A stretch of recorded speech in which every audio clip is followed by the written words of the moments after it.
Hey everyone, welcome back to The Whole Picture, where we chat with your favorite entrepreneurs about their passion projects, hobbies, and the deep interests that keep them in it for the long game. Today we are here with Kevin Jacobson Jr., who is the co-founder of Leverage.ai. He has 23 plus years of sales experience, which is exciting, and multiple ventures as an entrepreneur. So we're going to dig into some of that. Welcome, Kevin. Thanks for coming. Yeah, awesome. Thank you for having me. I'm excited. Yeah. So I mentioned here that you have multiple ventures and Mhm. you've done multiple things throughout your career, but I want to start kind of back at the beginning just to give everyone some context as we're digging into this. Tell us a little bit about like where you got started in the online space and like Mhm. kind of how it worked into what you're doing today with Leverage.ai. Yeah. I mean, when I first got into the online space, I'd been in sales already since I was like 17. And so my entrepreneurial journey started when I was 28. So 11 years into my sales journey. I was top sales rep for multiple Fortune 100 companies in New England area, Verizon, AT&T. And, there was always like they say juvenile delinquents make the best entrepreneurs. And I was always like the top rep. So like I would get away with like not doing all the other stuff I was supposed to do. I would show up late. I'd work 50, 60 hours and they'd be like, we can't keep paying you overtime. I'm like, yeah, but look at the numbers. So like that type of thing. So I always just had this like authoritative, like I just do what I want because I get results type of attitude. And so it's always been in the back of my mind, like at some point, back in my 20s, I'm like, at some point I'm gonna start my own thing. And then God kind of forced it on me. I had just left an investment banking role at Wells Fargo and started working for a liquor distributor so that I could have more freedom and more control over my income.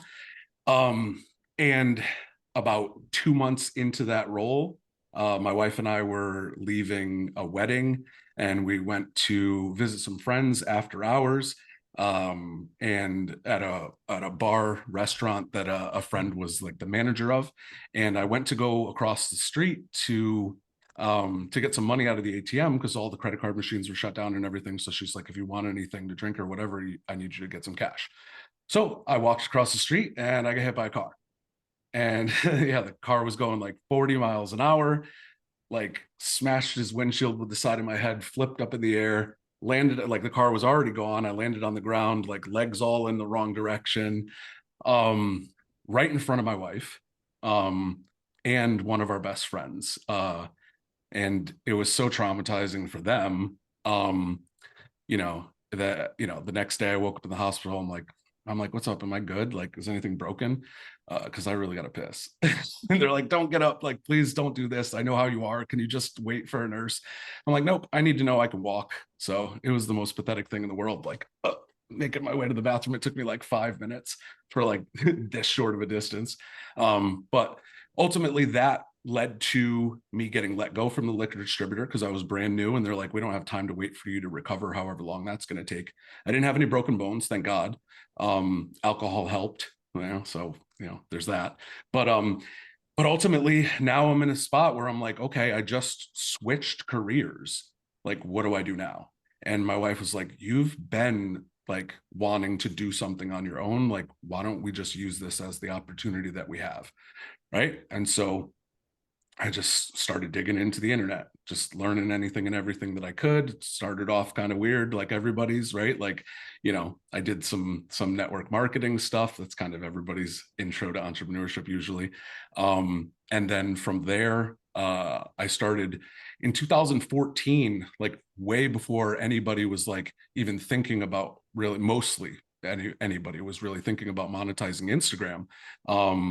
I just started going all in on Instagram. I'm like, look, everybody's already crushing it on Facebook, and this is the next one, right? Like, I think it was like originally it was Twitter, and then like people blew that up, and like people were making money on Twitter, and then Facebook, and then like, so each time there's like, and most recently it was TikTok, right? So as soon as a new platform starts to get that like trajectory of like this is going to be the next big thing.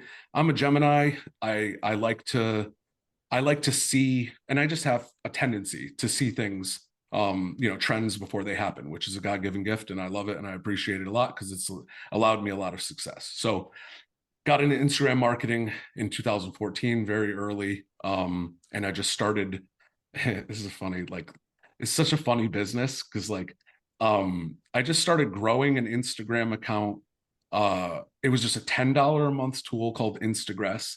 And it just went out and liked and commented on people's posts, whether it was like certain accounts or so. I just focused on hashtags, and I found a guy who created a bot. This is my first. It's weird that I'm in AI now, but and back then I was doing bots, right? Because that wasn't the plan. Like there's just such a zigzag from then to now, but I guess it was always in the cards. But so I found a guy that created this bot. He custom coded this bot that was pinging Nike.com's add to cart button 1,000 times per second, and it allowed people to get limited release sneakers a lot easier. I think I told you this story when you were on our podcast, but for the listeners, when Derek Jeter retired, they made 12,000 pairs of these Jordan 1 commemorative Jeter sneakers. So they had the pinstripes and his number on them and everything. And they were highly sought after, and there was only 12,000 pair made in the world. So the demand was extremely high and the supply was extremely low. So, I was just liking and commenting on people's pictures of their sneakers on Instagram. And the comment would be, hey, if you want the next limited release, check out our add to cart service. And it was just arbitrage. I was middlemaning the transaction. I was just facilitating those sneakers getting into their Nike cart for a fee. So they paid Nike, so they never had to worry about if they could trust me or not, because they weren't paying me for the sneakers. They were just paying me to get the sneakers into their cart. Nike shipped the sneakers to them. And so Jeter retired, those sneakers came out, they made 12,000 pair. I got 427 pairs of those sneakers for my customers. And they paid me $100 each to get them into the Nike cart. And so that was it. I was like, okay, I'm on to something, right? This specific targeting on this platform can make me way more money than I ever imagined, right? And so that's when I'm like, okay, this is sometimes there's really good limited releases quarterly or whatever, but then there's these lulls where they're just releasing random sneakers that nobody really cares about. They're high volume runs, stuff like that. So I'm 1 month I'll make 10 grand, and then I'll go 2 months they're only making $1,000 each month. I'm this is all right, gotta switch this up now. Strategy principles work, but now I have to find something that's more sustainable, more consistent. So I started searching for viral products, and then ultimately that turned into one of our best sellers. Was there was this craze when AliExpress first started, before you could even get the AliExpress app, and people were drop shipping these viral products. And one of those products was, have you ever seen those rompers? They're long sleeve, knitted, they button up for girls, and they're kind of booty shorts. They're short rompers with long sleeves. Okay, so those started hitting. And so instead of just selling them the way everybody else was selling them, which is a couple dollar markup and calling them rompers, well, we rebranded them basically and started calling them booty pajamas.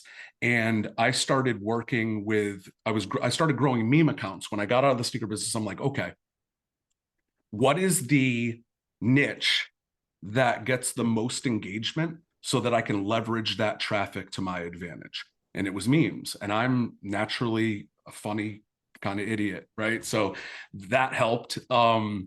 And I've always loved comedy my whole life. I actually, we talked about acting and stuff. I was in one movie. I got to meet Kenan Thompson. I made him laugh, so that was a little validation that I'm funny. So that was cool. But anyway, so I went to I started growing this meme account, and started growing it fast. I got to 20, 30,000 followers in the course of maybe a few months. And I'm okay, I was just reposting memes and all right, now I created the shop, got the Shopify store all set up, started selling the what we were now calling booty pajamas. And instead of the traditional influencer marketing where you send your product to an influencer, they promote it, it works, but you have to spend a lot of money, because you have to get either, at that time, you had to either have big people or like a lot of people, right? And so it's either you go wide or you go, deep, right? And so I'm like, all right, there's got to be a better way to do this. So the meme accounts started to be, I started the first like shout for shout meme account like group on Telegram.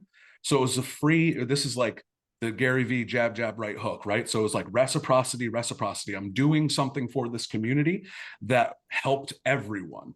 So the minimum followers you could have to get into the group was 50,000. So because of that, like gatekeeping of like only people who have 50,000 or more followers, it very quickly started to attract a lot of big accounts, right? Because they're like, they don't want to deal with the people that have like a low following that are always like, just ask them like, how do I grow? Can you shout me out? Like all that stuff. So I kept it kind of VIP, and it grew to like 180 meme accounts.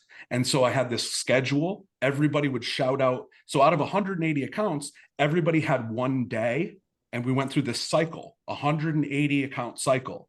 And so every day there was one person that 179 meme accounts were all shouting out on that same day. And people would grow like 30,000 followers in 24 hours. It was absolutely insane. And so like all the biggest meme accounts that you probably still follow to this day, like they're in my phone, they were in my Telegram group. Like, and so what I did is I leveraged that reciprocity to say, hey, I started this store now. I'm selling these viral products. How much, what's your rate for shout outs? They're like, well, I normally charge like 400, but I'll do it for you for 100 because like of everything that you've done for me. Right. So now I'm getting like 25% or 75% off of what everybody else is paying to promote my products. But I didn't ask them to promote the product. I turned the product into a meme so the engagement would still be extremely high. So my promos, you look at certain, like if you look at a meme account and it'd be like, okay, they're promoting a product. And if their average likes and comments is like 20, 30,000 likes, 10,000 comments, but then you see their promo posts and the algorithm is just like, nobody wants to see that. And it's like 500 likes, 20 comments. But mine was a meme. So my meme promotions were getting just as much engagement, if not more.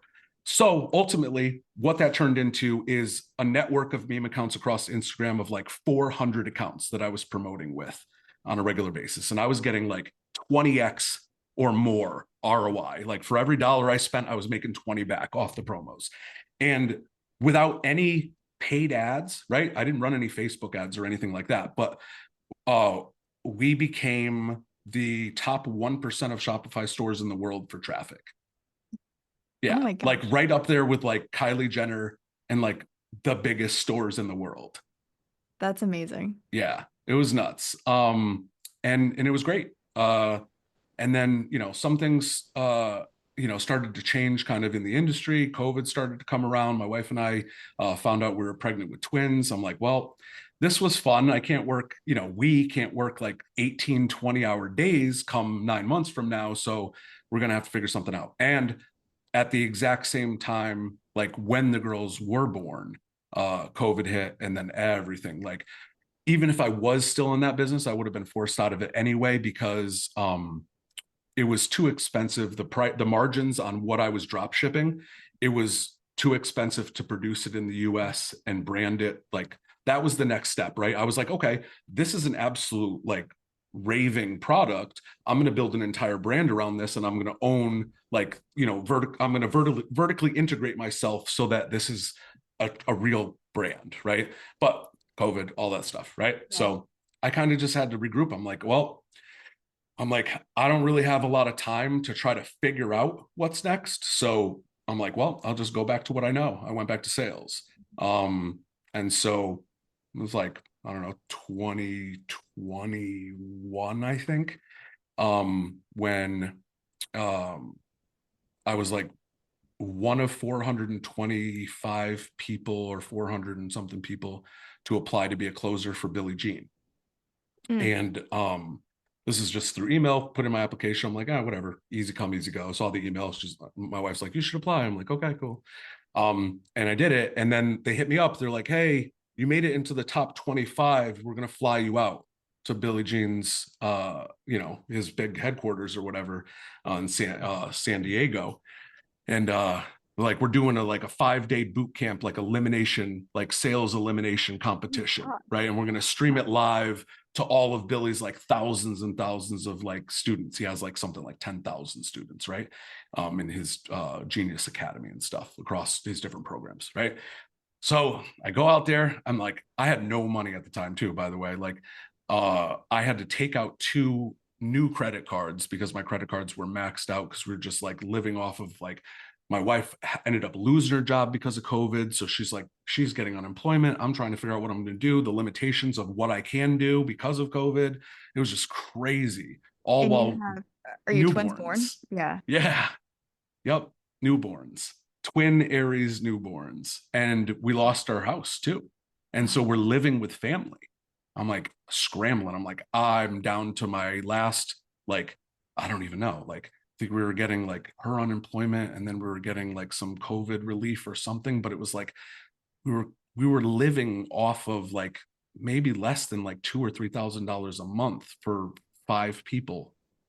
Like my wife and I, we have a son who's 16 now. He was like 9 at the time, and the twins. I'm like, oh my god, this is insane. Like I grew up poor, but like from the time I got my first job and moved out on my own, I'm like, I'm never gonna be like on food stamps. I'm never gonna like no assistance whatsoever. But it got bad. Like I had to get on like state assistance and stuff just to keep our head above water during COVID and stuff. It was like really tough. And then when you make decisions, like I kept trying too hard and then like investing in like the wrong coaching or the wrong training, and then it's like thousands of dollars down the drain because I made that decision out of like fear and desperation instead of from the right place. So there's like lots of money that just kind of got wasted and ruined, Yeah. just out of like trying to make something work, because the universe doesn't work that way. The harder you try, the more it like kind of slips away, right? Yeah. Isn't that crazy? I've Yep. experienced that too. It's like the more you're pushing, it's like you Mm-hmm. almost create resistance to it. Absolutely. You're Yeah. chasing it. Yep. Yeah. God works under the laws of like physics and quantum physics and all that. So like if you ever want to better understand your religious beliefs from a different frame, study physics, quantum physics, all that. But so yeah, I flew out two new credit cards, maxed them out. Day I got them, like horrible. And I went to the boot camp and it's like first day, it's like 25 of us. I'm like, holy shit, man. This is my first up until that point, I had been like solopreneur, right? Like I had never paid for any coaching. I'd never been in any mentorship programs or anything like that. So this is like my first time around like really high level people, right? And so I didn't know. I quickly adapted, but I didn't know how high the stakes were, how much of an A player you needed to show up as, right? And so, I had just gone off of like what I'd seen on the internet, right? And I'm like, it wasn't that way, right? It's like they hand you the script the day that you got there. They handed you the script at the end of the orientation day. They're like, okay, tomorrow morning, 8 a.m., like you have to memorize the script, leave the paper in the hotel.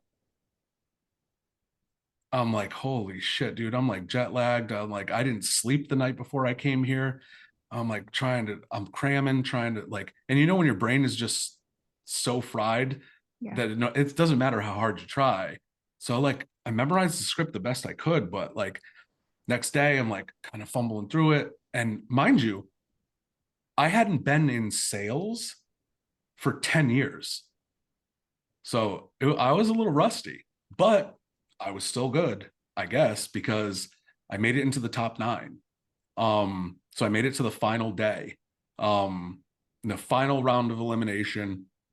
He was going to relocate everyone that he hired, right? Now I live in Connecticut. The other people, every single other person that was left, all lived locally. I'm Ugh. like, okay, well, I guess I'm going home.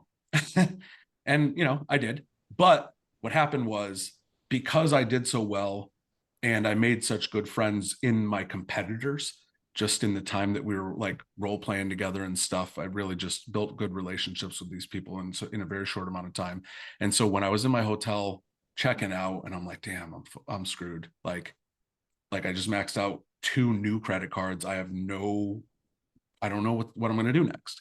Right. And one of the guys who won, who lived locally, he like just walks into my hotel lobby, like just looking lost. And I'm like, hey, dude. I'm like, what's up? What are you doing here? I was like, I thought you went home like hours ago. He's like, yeah, dude, I was supposed to, but he's like, I've been just like walking around. Like God just told me to like just go for a walk. And he's just like, I've been just walking around. And he's like, now I know why. He's like, it has been weighing so heavy on my heart that I got this role specifically over you because I know how much better than me and how much more experience you have. And I know that the only reason you didn't get it is because it was going to cost like 20 grand to relocate you and your family. So he's like, I want to give you, I want to give you this gift, right? He's like, I paid 10 grand to be in this person's program and they train you to be a high ticket closer. And then part of the program is they guarantee you placement in a high ticket sales job. He's like, I just got hired by Billie Jean. I don't need them to place me. They didn't send me here. I came here on my own. He's like, so they owe me a placement. He's like, here's the link to book a call with their team on the back end without having to pay. Right. And he's like, just tell them what happened. Tell them I paid and I'm gifting this to you. And so I get on the girl's calendar. She's like, hey, she's like looking at her paper. She's like trying to figure out where I came from. She's like, you're not in our CRM. Like, how did we get on this call? I'm like, well, here's what happened. And so ultimately, they placed me, right? I told them the story. I'm like, dude, I have a lot of sales experience. I made it into the top 9 at Billie Jean. I just got back. I'm like, I'm ready. What do you got? Right. And so she placed me as a closer with Matt DeCino, who's the owner of HL Pro Tools and Zappy Chat. And so I didn't even know what GHL was yet. Right. And so I'm like, okay, this is cool. And I'm like, we don't have any appointment setters. We had this bot. And I'm like, okay, this is different. It was Zappy Chat, but this is like pre OpenAI, right? OpenAI didn't even exist yet. And so they built this thing out on Google Dialogflow, which is basically just a robust workflow, similar to GHL. You build your workflows like if this, then that, if this, then that type of thing, right? And so it was setting all the appointments for us via text. And I'm like, okay, this is cool. So my calendar was always packed, but the packages I was selling were not as high ticket as I wanted. So I stayed there for a year, worked for Matt, left on good terms, still have a good relationship with everybody over there. And ultimately, kind of brought full circle when I left, I was like, I want to sell higher ticket. So I started working for this company called highticketcoaching.com. They had just won a 2 Comma Club award. Their packages started at 10 grand, which was, larger than the highest package I was selling for Matt. Because anything over like, I don't know, 5 or 7 grand or whatever, Matt was just taking those calls himself. Right. So started over there and it's kind of how leverage was born, right? So because now I'm on a high ticket sales team, and we have these appointment setters, and it's like this like low barrier to entry job. If you're really good, you go for a closer role. If you're trying to become a closer, you come in at the that entry level position, but the goal is to get to be a closer as quick as possible. So you have this role where people are either performing really well and getting burned out and not ascending into a closer role and leaving to go close somewhere else, or they're not performing very well and they get fired pretty quickly too, right? So it's just churn and burn. And it wasn't only our internal process, and we were kind of just teetering between like 600 and $1 million a month because of this one thing. Because every 90 days or so, we're cycling through at least 1 or 2 new setters on the team, right? It's just like there's no sustainability in this process, right? And I'm like, and not only that, but we were training and placing hundreds of our clients with that same solution, but it was the same problem we were having. And so I'm like, I used to work for this guy. We used to have this thing, this bot thing, and I never had appointment setters. I'm like, how do you guys feel about this? And they're like, I don't know, dude. This sounds like they're very against automation. They're very like process oriented, like KPIs, like if you automate things, you get lazy and then performance lacks and all that stuff. I'm like, okay. I'm like, me and the sales manager at the time, and who's now my business partner, Joshua Collier, we're like, we'll pay for it out of our own pocket. We'll get it dialed in and trained to replace our setters. We'll test it internally. You don't have to do anything. And then if it works, you just give us like 60-40 and we'll deploy it as a service to all our hundreds of clients. They're like, fine, deal. So Joshua and I paid $6,000, got something custom built, and quickly realized that, and this is one of the major things that gives us a competitive advantage in this industry at this point, is there's a lot of tech tools out there, GHL, Zappy Chat, lots of AI chatbots, things like that. Tech built by tech people works. Tech built by salespeople converts. And there's a very, very, very small amount of salespeople in the AI tech space, right? And so we spent the next 10 months while running the sales team. I'm closing, Joshua's running the sales, doing the sales management stuff. Part-time, we spent building this thing from this, it works, but it doesn't have the sales psychology, the training necessary to actually like get people into a buying state and get them on a call, right? It was just very transactional, very dry. And we're in the coaching space. So there's a lot of emotion involved in booking people onto calls because they need a transformation. It's not transaction, it's a transformation. So we spent a lot of time. We became accidental experts in GHL and this, what was not an AI truly yet, but building out those workflows and those if this, then that, logic branches is what they're called. And so when OpenAI came out with their API integration, and this now fast forward, we're about, I think it was like, November of 2023, right? So we had February, we bought the thing, and then not until November did we actually start like being able to use it. That's how long it took for us to get this thing from like tech functionality to like, the sales psychology and the nuances of the conversation, right? And then OpenAI came out with their API integration, and ZappyChat circled back with me and they're like, hey, I know you guys have spent like the last 10 months becoming like experts on our platform. And because we have a previous relationship, you worked with us for a year, we already trust you. We need help. Like OpenAI just came out with their API integration and our projected like growth for Q4 just 10x, and we don't have the support infrastructure for that. So we need people to come in and support our community because we're churning at like 50% right now. So that was our first venture into what is now Leverage AI. We started as their support partners. We ran 3 support calls a week for their entire community. And over the course of the next year, and the relationship was very simple. We didn't have to run any ads or anything. We just were able to support their community, and the reciprocity was any ancillary services or offers that we wanted to make to that community was free and clear to us because in exchange for supporting them. So over the next year, we supported their community, took them from a 50% churn rate to last November was the last time I checked. So it's been a while since, but to an 11% churn rate. So yeah, like, oh my gosh. really, like, I mean, obviously, like, I don't want to take full credit for that, but because, they have a great team over there and they did a lot of work, but I'd say at least 60% of it is solely due to me, Joshua, and our tech team. Yeah. Crazy. That's wild. And so many times in that story that you just told, like your entrepreneurial journey, I'm seeing like this pattern of like one like rule breaking, but not in like a like rule breaking in like who says it has to look this way Yep. kind of Yep. mentality. So like I'm seeing it pretty much throughout your Yeah. whole Yep. journey. So like Everybody's saying Facebook ads, I'm doing Instagram. yes. Everybody's saying appointment setters, I'm like, no, this. And every So time it's like 2 to 3 years before that bell curve of like adoption. mhm. Yeah. So twofold, where do you think that comes from for you? And also within that time period, like you invested in February and you didn't see the payoff until November. So that takes a lot of like self-assuredness and like Hmm. confidence in yourself. So Hmm. where do you think this comes from? And like, how do you how do you keep that confidence and self-assuredness as it's coming to Yeah. fruition?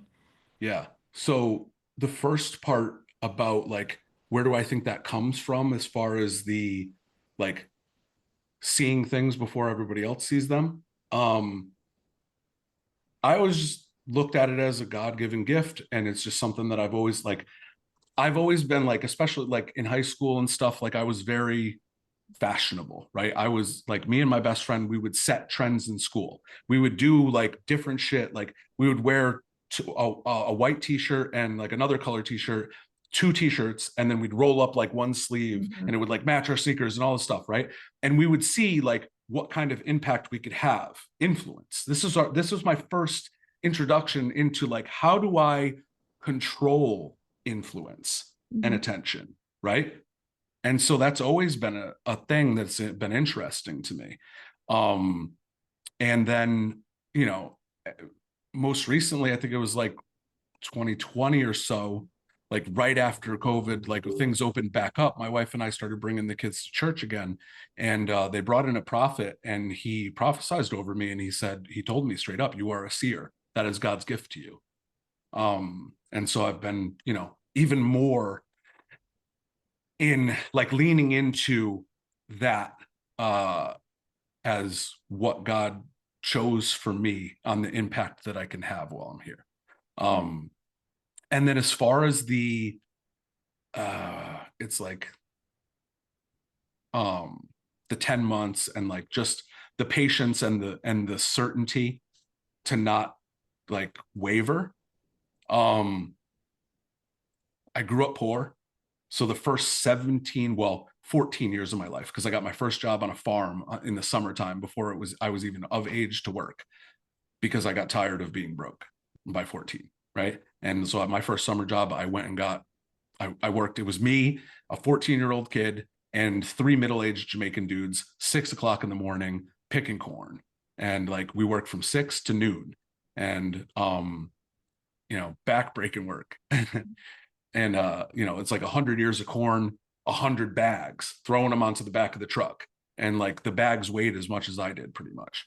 um and so like work ethic, definitely. But then it's like I just overcame so much and so much adversity at a young age that like, I don't know, stuff just doesn't phase me, because like, I mean, I've been through 10 times worse. Like this doesn't feel like a lot. You know what I mean? Like Yeah. sticking with something for 10 months before I see an ROI, that patience. um I truly believe that the bigger the oasis you're trying to fill determines, right? Like if one person is digging a koi pond, and another person is digging an Olympic sized swimming pool. Now I'm trying to build a business the size of an Olympic sized swimming pool. This person may just be trying to build a side hustle. I can't look at how long it takes to fill his oasis. I just have to stay focused on what it takes to fill mine, and just lay one brick at a time. And you know, it's like they tell you in like personal development and stuff. It's like, if you just grow 1% a day, in a year you'll wake up and you grew 365%, Mm, right? So yeah. I just keep my head down and do the work and stay focused on the vision. Yeah. And it's not up to me when that happens, you know. Yeah. I see that. I see that in your story. And I just see like a lot of determination that's not like not panicked determination. Because you Mm-hmm. like we talked about like that resistance. I see people who are determined. They're like, this is gonna work, but they come at it from like an energy of like, it's going to work because I'm gonna make it work. Like it's a Mm-hmm. frantic energy. Yep. And I've struggled with that a lot. Like I have to shift Yeah. myself out of that Yep. because you can be determined also in an energy that you seem to Yep. have that it's like it's gonna happen. Yeah, I mean, there's a lot of ways to approach that, and there's a lot of like, I feel like there's been a lot of lessons in that along my journey that I've like the power of now, Eckhart Tolle, right? Mhm. Or actually Nipsey Hussle, one of my favorite rappers. He his whole message is just the marathon. Like you stay 10 toes down, you this is not a sprint, right? You just lay one brick a day. Like that's a quote that I got from him. Like you lay one brick a day. That's it. You don't think about the whole thing. Like, you know, and then they say like if you live in the past, you live in regret. And if you live in the future, you live in anxiety. The only place to stay is in the now, right? And so I just put my head down and do the work. Now, mind you, I set intention. I tell God, this is what I'm going to accomplish. This is where I'm going. And then I don't worry about how I'm going to get there. Mm-hmm. I just put my head down and do the work. And then I look up once in a while, see how far I've come, make adjustments, whatever. But yeah, I mean, it's very, very important to set intention and then stay the path. Yeah. And not think so much about how it's going to happen, when it's going to happen. That's not up to you. Yeah. And do you think that's how you were able, because you mentioned that you did a movie and you just mentioned your favorite rapper and stuff. And like, I know when you're coming from an energy of like, this has to work, it's like a frantic energy and you're working 24/7. I've done that route where it's like Mm-hmm. you're not taking time for anything fun and Mm-hmm. allowing influences from anything fun. You're kind of like tunnel visioned. Mm-hmm. And it seems like you have done this work in such a more of a relaxed way, even though stakes are very high. Mm-hmm. So tell me about like some stuff that you've made time for, like the movie and like, having a Yeah. life outside of that. Yeah. The movie kind of happened just by accident. A good friend of mine, local, um, he's the only like person from Connecticut that like has done a lot of movies from a director perspective. So like he he's brought everybody and anybody you could think of to Connecticut to film movies, like in West Hartford, Cromwell, Connecticut, like all these little like obscure places. He's done hundreds of movies. Forrest Whitaker, 50 Cent, Michael Chiklis, Ray Liotta, everybody. Like, and he does a lot of horror and like crime movies. So like everybody you could think of in that genre that's would be considered an A-lister in their genre is, has done a movie with him here in Connecticut. And so it just so happened they were doing movie in Rhode Island, and it was summertime. And he knows I'm an entrepreneur, so he knows I'm available, like semi-available, right? And so he's like, "Hey, man, I need more extras for this final like bar scene we're doing for this movie. We got Mina Savari, Tom Papa, Keenan Thompson, and what's her name? I forgot her name. But anyway, so it was like 4 or 5 people. Oh, and Jonathan and Sarah Silverman were the producers. So Mm-hmm. Jonathan Silverman from Weekend at Bernie's, the taller Mm-hmm. guy from the two guys with a dead boss, Mm-hmm. and then his wife. And so I'm like, all right, cool. I go. This is me and my buddy, and we go for the day. Like it'll be fun, whatever. And we go, and there's like 100 or so people in this bar scene, and then they're trying to wrap this final scene with Tom Papa and Mina Savari, and they're Mina Savari is hustling guys in the bar to get like drinks and like whatever, right? So they're playing darts against each other, and they needed somebody to like stand next to Tom Papa because the scene looked kind of weird and empty to not have somebody like with him. So they're like, "Hey, you tall, dark, and handsome, you want to be in this movie?" I'm like, "Yeah, I thought I already was in this movie," but no, they're like, "No, no, no, like come up here." I'm like, "All right, go, let's do it." And so I shot the scene with Mina Savari. It took a while too because the script wasn't. It was kind of improv script because Tom Papa's a great comedian, right? And so they kind of just gave him like free reign over like what he could say in certain moments, right? But it was just like it wasn't hitting. Like Jonathan Silverman and his wife were just like, "No, that's not it. That's not it." I'm like, "Damn, dude, like this is taking a long time." Um, and so he leans into me. He's like, "Dude, you got anything?" He's like, "I'm dying out here." I'm like, "Yeah, dude, I got something, but like you got to say it exactly. I won't tell you what I told him to say. You guys can go watch the movie. It's pretty rough." And they're like, "That's it. Yes, it's a wrap." And that was literally the final scene in the entire movie. So I say, like, everybody was getting miserable because they weren't going to wrap until that one scene hit, right? And so like I instantly became like, "Oh, we're in a bar, right?" So they're like, the rap party was there. So Mm-hmm. they're like, Jonathan Silverman's like, "Everybody be quiet." He's like, shots for everyone. He's like, "I want to give a special thank you to my buddy Kevin." He's like, "He is the reason that we're here drinking right now and not working until midnight tonight." And so everybody took shots on me or to me. And then, I went outside and uh, just to get a breath of fresh air. And I kicked it. Keenan Thompson just happened to be out there, and it was just me and him. And I kicked it with him for like 5-10 minutes, and like it was awesome. And he's like, you know, the guy's name is Dave Gear, the director, and he's like, dude, got to get your headshots. Like, gotta. I'm like, no. I'm like, I'm back at it, bro. You know my goals. Like, I'm not derailing, and like, I'm like the chances of success. And I'm like, not that I don't believe I could do it, but I'm like, I got people at home relying on me. I got a legacy that I'm trying to build. And I was like, the ROI and the probability of success over here with you versus what I'm doing, I Yeah. got way more control over my future over here. So Yeah. I went back to whatever I do, whatever I was doing at the time was the e-commerce business. Yeah. I love that because it often, when we are faced with something like that we've had success with, outside of Mhm. like our world, there is that temptation to split focus Yeah. in not even necessarily jump ship to it like No. completely. But even just kind of try to do both. Yeah. Yes. I'm a firm believer in like, you chase two rabbits, you're going to go hungry. Yeah. Right. Yep.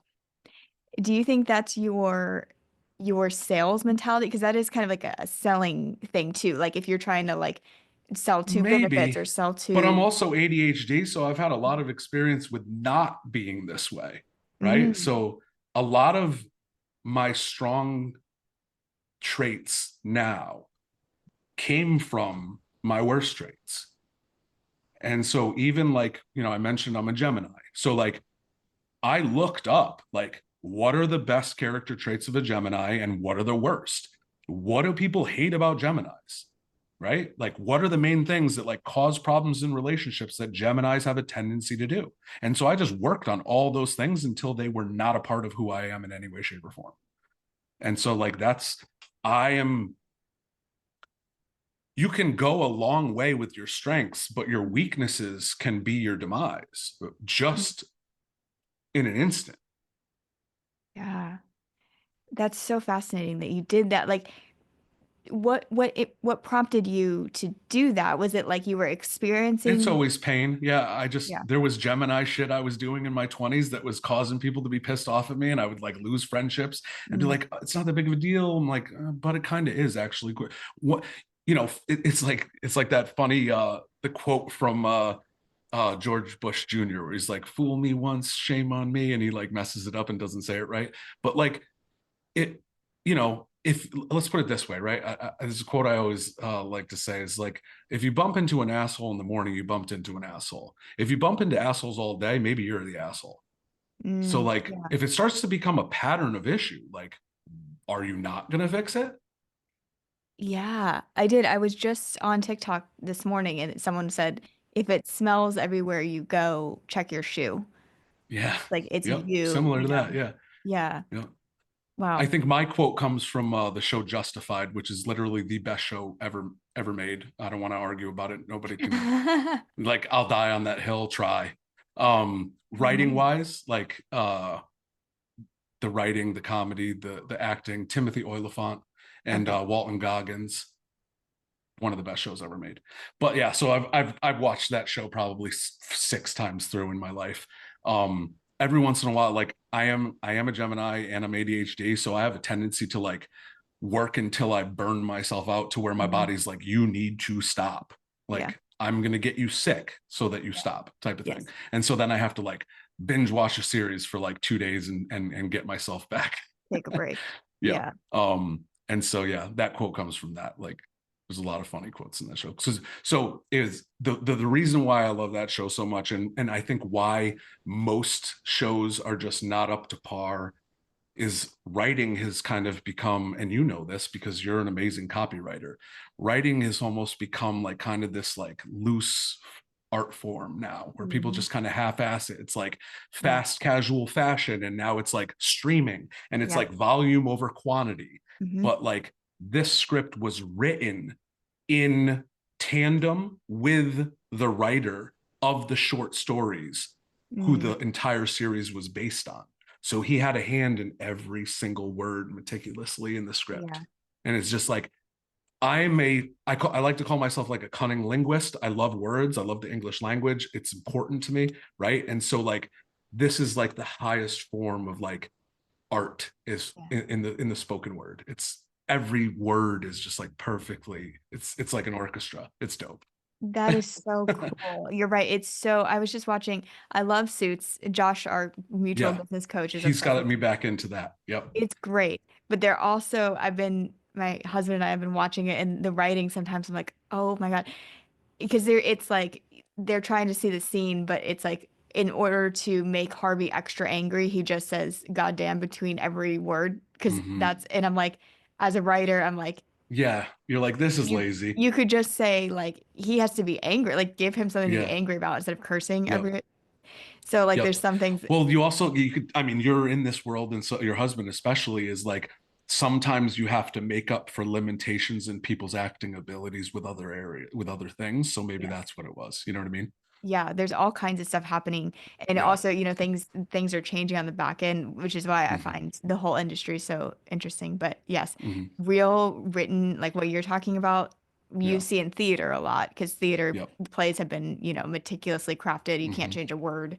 Exactly. Um, Old sitcoms. I grew up watching like MASH and like Yep. Seinfeld Yep. and Oh my God. Taxi and Bob Newhart, all Yep. those Yep. meticulous. Yeah. Yeah. It had to be extremely good because it had a slot Hmm. on a certain night every week, and it mattered. Yeah. Ratings. Yeah. Ratings matter. Now Yeah. it's like, just put something out on Netflix, see what happens with it. Like now it's just like, what's the least amount of money we can spend to make the most amount of money? Yeah. Yeah, So exactly. that's ruined the art for sure. I agree. Yeah, I think there's It's going to be like, a change. it reminds me of when I think Alex Hermosi was talking about this. When someone like myself builds a company out of passion, and then they get bought out, private equity comes in, and they're like, okay, how do we increase margins, Hmm. right? And so now all the passion, all the spirit, all the brand identity, all the things that made it great are washed away. And Mm, then the company starts to, they get some, yeah. they hit a peak, but then they tank. And then Yeah. it's like, Steve Jobs, will you come back to Apple? Because we suck without Yes. you. That Yeah. type of thing, Yeah. right? It happens. Because the art's not there. Right. Yeah, the heartbeat is gone. Yeah. Yep. Yep. Well, I'm curious as we wrap up, like I want to talk Hmm. about what you see as next because one, like I want to get into to leverage.ai and like how you guys work with people, but also like you're saying like this is your gift. You kind of like see, further into the future of like the trends that are happening and things that you're Hmm. seeing like as you're working with these companies. So like talk a little bit about what you're doing now and like kind of where you see it going in the next Hmm. little bit. So one thing that's important for uh, any visionary is uh, silence. I don't have any silence right now. I am. I just hired an executive assistant. We just brought on a new client success manager. I'm in multiple coaching programs now. My closer is in two coaching programs, and so I haven't listened to spirit in regards to what's next in a while because I'm already on a journey and Mhm. I'm staying ahead of everything daily. So I I don't have that like tapped inness right now because I'm not focused on what's next. Mhm. But my vision for what we currently do, I mean, you know, very simply put, we're salespeople that build AI infrastructures for businesses to take 80% of the busy work off of their sales team's plate to tee up more opportunities, make sure that any bottlenecks or cracks in their sales process, like where people fall off in the journey, are buttoned up so that 100 leads can turn into as close to as 100 calls as possible, right? In Mhm. every stage of a process, you have fall off, right?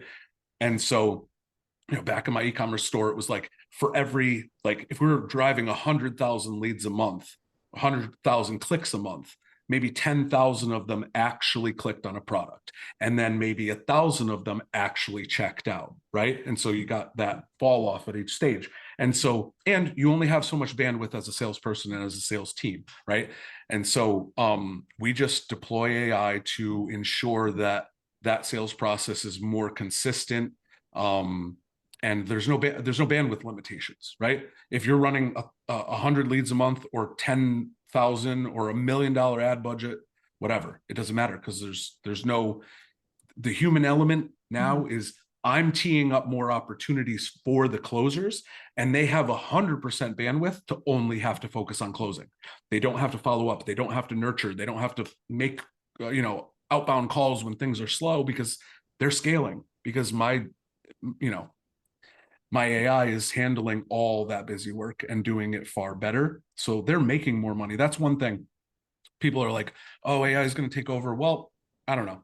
The way that I deploy AI for teams is I deploy it in a way that empowers salespeople, right?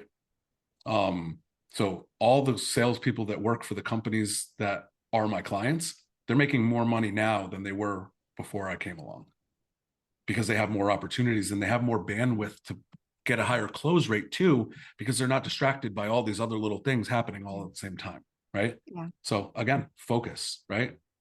I They don't love have to that. chase more than one rabbit. Yeah, yeah, it makes such sense because I think people have seen AI as like competition, like it's going to take, Mhm. but really it's an assist. It can assist you. Like I use it as a junior copywriter sometimes, like just to bounce ideas off of or research something. It just assists me. And then you still do, like you stay focused on the thing that you're great at. And so like Yeah. that's what you're Did you see enabling the people new to do. Avatar, like the Avatar 2, the water one? No. Okay, but I mean, this is kind of an age-old thing. It's no Yeah. different than like finding a wild stallion, right? You Hmm. break it, right? And then you build its trust, and then it works for you now. Now you have the reins, Yeah. right? And Yeah. so you can be on the sidelines and fear that AI is going to take your job, and it probably will. Or you can learn AI, learn how to, no, absolutely pun intended, because this is why we named it leverage AI. You Hmm. can leverage AI to your advantage to Yeah. give yourself, like, one of the fundamental principles of business, if you want to scale, is leverage. Yeah. You need as much leverage as possible. Yep. And whether that's with people or with systems or with tech, AI, whatever the case may be, you need more leverage. Yeah. Yeah. So you 100%. gotta break this thing, and you gotta take the reins of it so that it works for you. Yeah. I love that. Well, we're going to put all your info in the description here so people can go check you out. You work predominantly with service-based businesses. You said brick and mortar and Yep. online, right? Yep. So and they're selling semi-high ticket programs. Yeah. It's what you're working Yeah. with. To put it very simply, if you have a bunch of leads in your database that you currently aren't really working to the best of your ability, like old leads that just didn't convert, not super old, but, and then, if you're running like, 100 to 300 new leads a month, and you're uh I like to just refer to it as like your annual client value, because some people are like multiple services throughout a year. Some people are just one off, right? If a client is worth more than like $3,000 or $4,000 for you, then I can definitely help you crush it. And the reason that that math is in place is because I'm very results oriented.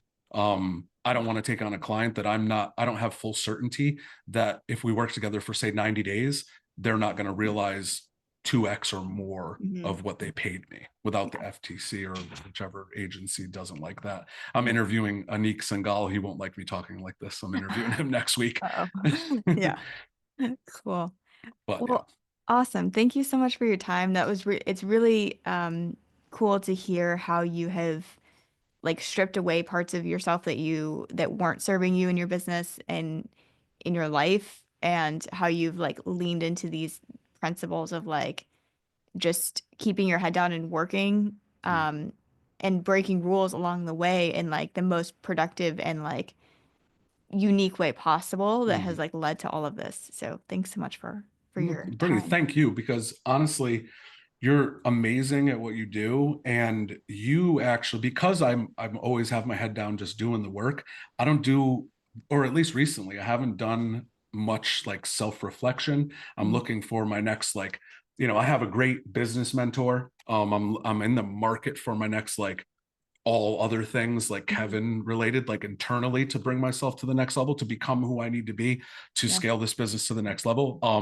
But the way that you ask questions and the things that you emphasize on, you brought things to the surface to my attention that weren't really on my radar. That kind of give me more I don't know, just give me a better picture of what I focus on and what my strengths are, and where I can lean in, and where I can even focus on improving more in the future. So I appreciate it. This is almost like a therapy session, but like in a great Yeah. way. Oh, I'm happy to hear that You because helped me yeah, discover things about myself. it's funny because often we need that reflection. Hmm. People Yeah. say to me all the time, like, "Oh, you're so curious." And like, I wouldn't describe myself as that because Hmm. I'm just living with myself, right? But like when you're Hmm. talking to someone, they reflect back to you Yeah. the highlights of what they're seeing. So Yeah, absolutely. And I'm always so busy interviewing people on my podcast. I yeah. don't do many interviews, but now I'm realizing beyond the reciprocity of just being a guest on someone's show, and having that opportunity, also it actually has some reflecting benefits. So I'll Yeah. probably be doing more interviews. Yeah. We should mention your podcast. So Entrepreneurship Sucks, which I was Yep. on and it is great. Yep, Entrepreneurship Sucks podcast.